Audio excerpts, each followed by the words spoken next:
Hashem, when a person understands the value of the Chachamim, he does exactly as Rav Yitzchak Yosef wrote to us in a letter. He doesn't move right or left or anywhere out of their hands. He stays in their hands, holding their hands like a little baby. Where you want me to go? Right? Okay, I'm going right. How about this? Don't tell me where. I'm just going to go. Wherever you're going, I'm going. Why? You're Gadol. That's how we know where to go. That's how we know where to go in Judaism. We don't know where to go based on, who I like. We don't know where to go based on who's most popular. That's not how we know where to go in Judaism. Rabbi Akiva teaches Am Yisrael is like a dove. And the Chachamim, the Gedolei Hador, are like the wings. Where when Am Yisrael uses its wings, it flies. And when it doesn't, it crashes and dies. That's what one of the greatest Gedolim that ever lived says about Am Yisrael, Rabbi Akiva. When a person understands that this Gedulah, this significance is established by the comprehension of Halacha, by the delivery of Halacha, by the understanding of it, by knowing exactly where and why to paskin, when to be lenient, when to be stringent. Look for ways to be lenient, but still halachically 100% kosher. Don't look to be stringent. Fools can be stringent. Fools can be stringent. And that's also one of the things that you see among many people that are new.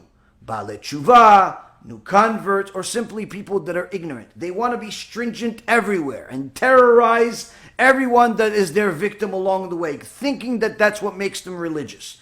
Being stringent does not make you religious. Being stringent makes you a fool in the eyes of the Torah if you're stringent in the wrong places. Because the Gemara in Yerushalmi says, just like it is forbidden, it's forbidden to make the prohibited permitted, it's also forbidden to make the permitted forbidden. And a person that decides, no, I'm going to be stringent here, and there's no real reason of why they're stringent, they just want to be stringent. If you're just doing it yourself, you want to bring a stringency on yourself, that's one thing. But if you want to say everybody else is a sinner because your stringency, that's a mistake and a half. One time a person came to Rav Mordechai Eliyahu, alav shalom, and he says to him, Rabbi, I want to ask you, about my Shabbat. I started taking on the stringency to observe Shabbat for an extra hour. What does the rabbi think of that? Am I growing? So Rav Mordechai Eliyahu says to him, well, let me ask you something. When you, now that you are keeping Shabbat for an extra hour and you're going to the synagogue an hour early, and pretty much by the time you finish praying for Shabbat, you see people still driving to shul, because for them, Shabbat hasn't started yet, because they're starting at the normal time, an hour after you. Do you view them as sinners? Tell me the truth. And the guy says, you know what, Rabbi? You're right, I do, right? Maybe they should. Mordechai Eliyahu says to him, I forbid you from keeping Shabbat an extra hour. Go back and be like everybody else. If your stringency that you brought on yourself is something that makes you think that everybody else is wicked, then your stringency is not a good stringency. It's an unhealthy stringency. Don't do it. Don't do it. But if your stringency on yourself, you still realize that everybody's perfectly fine, you just have a stringency, that's a different story. That's a different story. And that's unfortunately one of the things that people don't understand. They want to sometimes be stringent because they think that's what makes them closer to Hashem. Unfortunately today there's so much confusion when it comes to Torah that people think that the standard stuff that we teach is stringencies.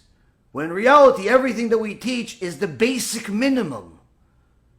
Everything that we teach is basic minimum. The fact that a lot of people don't know it is a sad reality. But nonetheless, doesn't change that it's the basic minimum. I generally don't teach stringencies. Why? Because we don't even know all the basics yet. Needless to say, stringencies are unnecessary. Let us just be experts in the basics. And that's one of the things that the Gdolim, the sages and the generations, are experts in, to know exactly when to make the leniencies lenient and the stringencies strict. Rav Kozinski, alav shalom, had a ability to find the permissible leniencies in many places and issue halachot that would sometimes drive other chachamim crazy. How did you find this leniency? Where did you do this? And sometimes people that were not anywhere near as experts in it as he was would sometimes go against him. But he was so committed to Am Yisrael. There was one time when he got a letter that his daughter was on her deathbed. He immediately took out of all the letters that everybody wrote him that to tell them what to do, what's the halacha and so on. He took the 70 most critical letters and right away, over a matter of a couple of hours, wrote answers as fast as possible to tell them exactly what to do, answering these 70 letters. As soon as he completed the 70th letter, he was notified that his daughter died, and obviously he wasn't able to continue doing his work because he had to sit Shiva for his daughter. But that's how much he cared about making sure that people knew and were clear about what to do when it comes to Torah. When somebody came to him and says, but how do you issue these leniencies? How do you issue this leniency with this such and such cow in this city, or this such and such this? And he says to them, you know why you ask? You know why you question why I'm lenient there? Because you're not a posek. You're not a posek, and you don't have the burden of the people on your head. You're thinking from your own perspective, you on your own little family, from your perspective, and you're thinking, we can do it, we should just be stringent over there. You're not thinking of this entire city is full of poor people, and if I don't find a leniency for that specific cow or that specific thing, these poor people are not going to have anything to eat. These poor people are going to end up sinning. These poor people are going to end up abandoning everything. So if I can find a permissible place to find a leniency in order to make the Torah livable for them, of course, that's my job. That's the job of a chacham. A fool can make everything stringent, but only a chacham can find the places to be truly lenient and still be halachically correct. And that's one of the things that people sometimes don't understand. It's not about being strict. It's about sticking to the emet, sticking to the truth. When you stick to the truth, there is no point of debating. That's why these fools that request for us to debate, there's no point of debating. Why? This is the opinion of the Gdolei Hador. Who am I to debate it? This is it. There's nothing else. No argument in the world will make them wrong. What's the point of debating it? This is what they said. This is the Psak Halacha. You only debate if you're not sure if you're right. But when you have the biggest sages of the generation say something, who are you to disagree? Who are you to even debate it? But that's unfortunately arrogance from people who think that they're greater than the sages, greater than the chachamim, greater than the scholars, and literally not even know right or left of what it's required to even be a chacham. Now many times, these chachamim will find different ways to bring salvation to the people, whether it's through their psak halacha, or their shiurim, or different things. We'll finish off with a story that you can find in the Sefer. It's actually a series of Sfarim that were written about Arav Mordechai Eliyahu, the Rishon LeZion in the previous generation, one of the Gedolei Hador, who was not only a huge chacham, but was beloved by the people like the Aaron HaKohen of the generation. And in this Sefer called Aviem Shel Israel, the father of Israel, in volume number 6, page 264. All types of real stories, real life stories that happen with the Chacham. In this particular story is not something that happened 1,000 years ago. This story was told about 5 years ago by someone that's not only alive, but someone that's famous that you can find him tomorrow if you want. A very famous paitan by the name of Yechiel Nahali. Very famous chazan, extraordinary voice. And he says the story. Yechiel Nahali came to this Bet Knesset, Abu Av, about 5 years ago. And he told this story. And they wrote it in a book.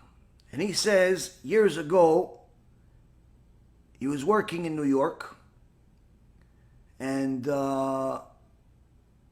after many years of praying and trying, his wife finally became pregnant.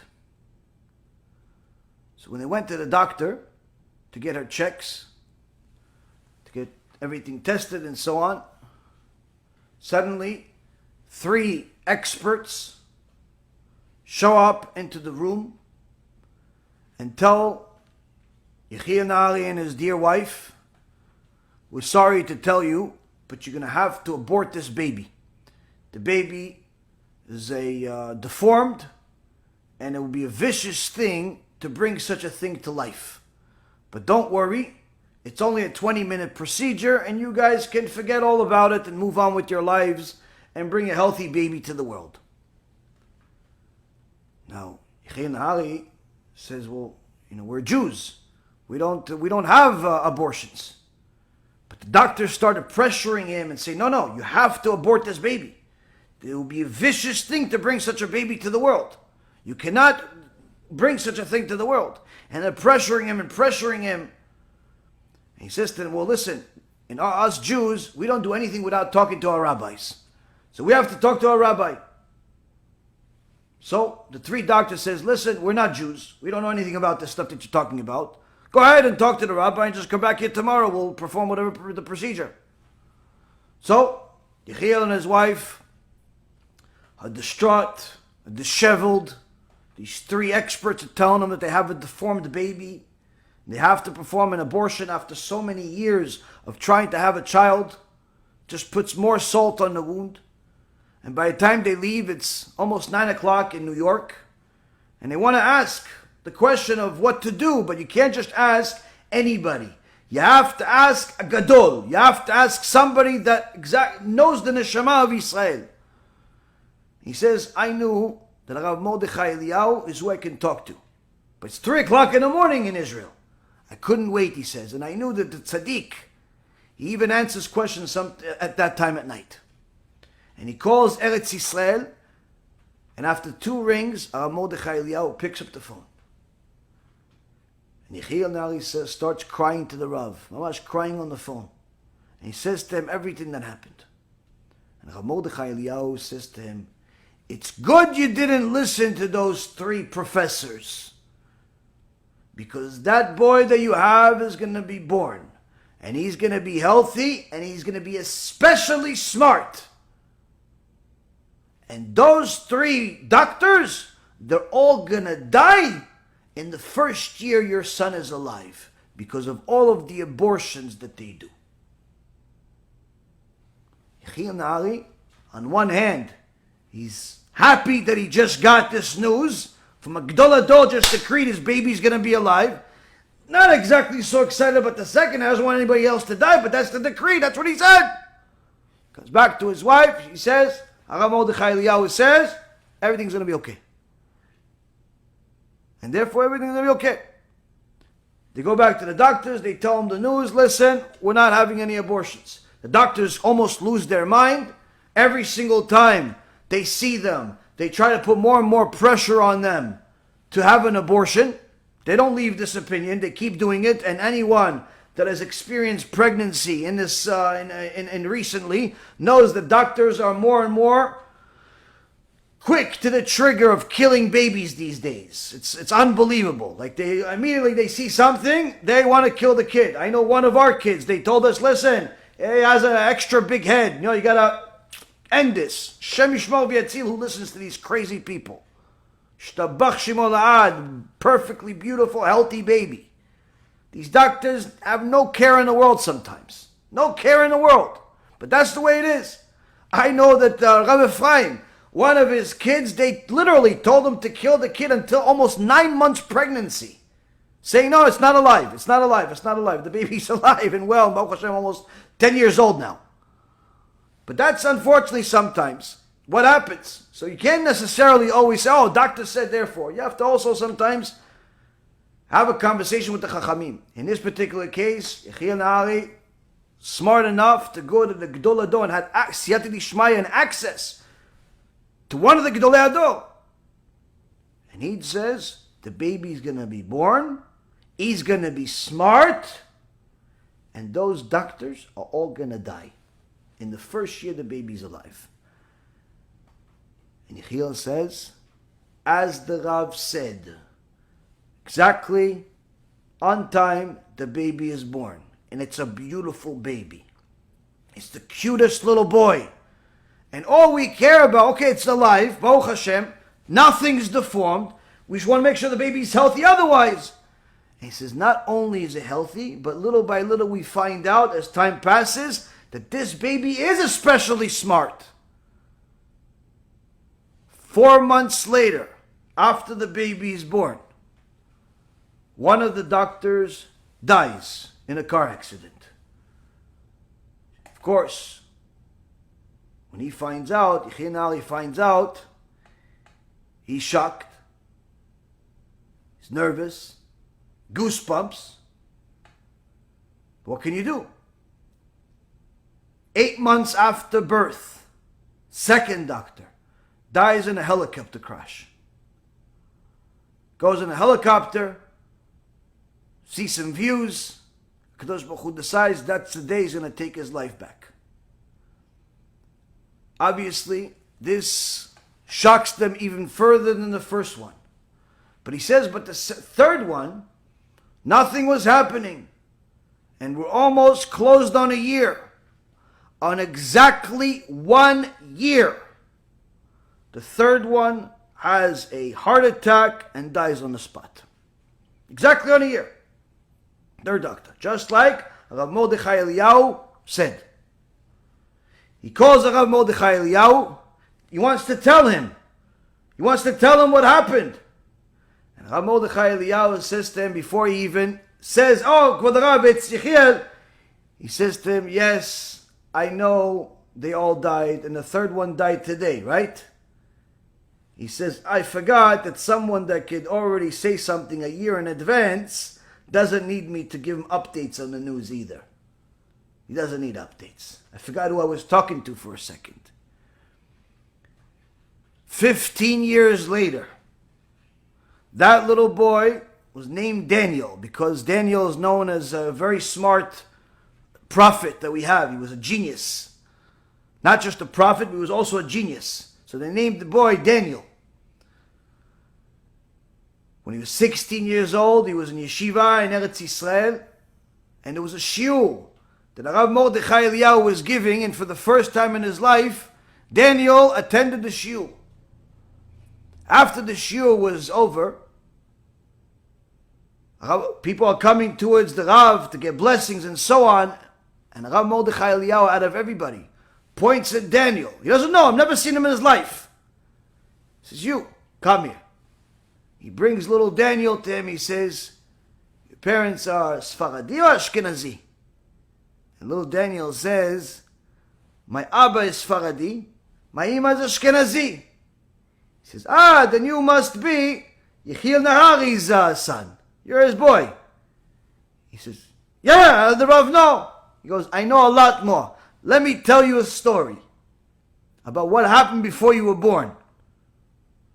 He sits down with the little boy, Daniel, and he tells him the entire story that I just told you. The boy is enamored, obviously, runs back home after this, hears the story from the Gedolei Hador, runs to his parents, says, true, He says to them, not only is it true, but you heard it from the source. Why didn't you tell me? We waited to tell you when you were going to get married, but HaKadosh Baruch Hu wanted you to know it before, so you heard it from the source itself. You heard it from the Gdol Adol. So little Daniel says to his father, so does Rav Mordechai Eliyahu have Ruach HaKodesh? He says, Rav Mordechai Eliyahu has a lot more than Ruach HaKodesh. He just doesn't share it with everybody. You see, Rabotai Karim, our Chachamim, there is no nation in the world that ever had or ever will have such people. Now you may look at a Chacham in the street and not identify anything special about them. In fact, you may even think that they're lesser than you. But don't forget what the Chazon Ish told us early on in this book. Someone that toils in Torah, someone that makes Torah their life, they're no longer men, but rather they're angels among men. They walk around like flesh and blood like men, but they're nothing remotely close to it. They're angels among men. And these angels, Rabotai, are who we follow. These are the Gdolim. These are the greatest Jews that ever live and that ever will live. There's nothing else that compares to them. Nothing else is even the peel of an onion next to the smallest Gadol among them. Nothing is even close to them among all of the nations. The greatest among all of the nations is not equivalent to a peel of an avrech in a kollel that just completed the shas for the first time. Or even somebody that just a bachur in the yeshiva, that is shomer brit, shomer shabbat, shomer halacha, and wants to be a gadol. All of the nations in the world are simply a drop in the bottom of the barrel in comparison to the ocean that is Am Yisrael. And Am Yisrael, that's the Chachamim. This is why we listen to them, and this is why we have blind faith in what they say. Why? Because we know these are who HaKadosh Baruch Hu chose to lead us as the people. When we follow the Gdolim, we know HaKadosh Baruch Hu is backing it. And if HaKadosh Baruch Hu is backing it, who are we to disagree? Baruch Adonai Leolam, Amen ve'amen.